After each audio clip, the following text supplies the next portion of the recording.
திருப்பரங்குன்றத்தில் மத நல்லிணக்கத்தை சீர்குலைக்கும் எந்த செயலையும் தமிழக அரசு அனுமதிக்காது என்று சிறுபான்மை நலத்துறை அமைச்சர் ஷாஜகான் தெரிவித்துள்ளார். மயிலாடுதுறை மாவட்டம் கிளியனூரில் செய்தியாளர்களை சந்தித்தவர் இவ்வாறு கூறியுள்ளார். மேட்டூர் அணையில் நீர் திறப்பு குறித்து இன்னும் ஓரிரு நாட்களில் அதிகாரப்பூர்வ அறிவிப்பை தமிழ்நாடு அரசு வெளியிடும் என்று தெரிவித்தார். சட்டத்துறை அமைச்சர் நிர்மல்குமார் அவர்கள் ஒரு 3 தினங்களுக்கு முன்பு பத்திரிகையாளரை சந்தித்த போது திருப்பரங்குன்றம் விவகாரத்தை பொறுத்தவரை நல்லிணக்கத்தை சீர்குலைக்கக்கூடிய எந்த செயலும் நாங்கள் அனுமதிக்க மாட்டோம்.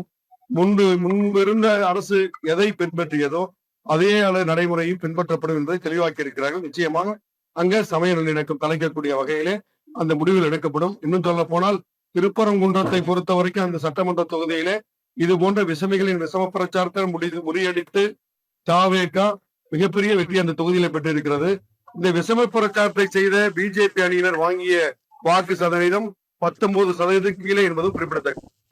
மேட்டூர் அணையை பொறுத்தவரை 90 அடிக்கும் அதிகமாக நீர்த்தேக்கம் இருக்கும்போதுதான் அணையை திறப்பது வழக்கமாக இருக்கிறது. தற்போது 79 அடியில நீர்த்தேக்கம் இருப்பதால் அது குறித்து அதிகாரிகள் ஆலோசித்தவர்கள். இப்போ நாளே அதனை குறித்து முறையான அறிவிப்பு அதிகாரி அரசு வெளியிடும்.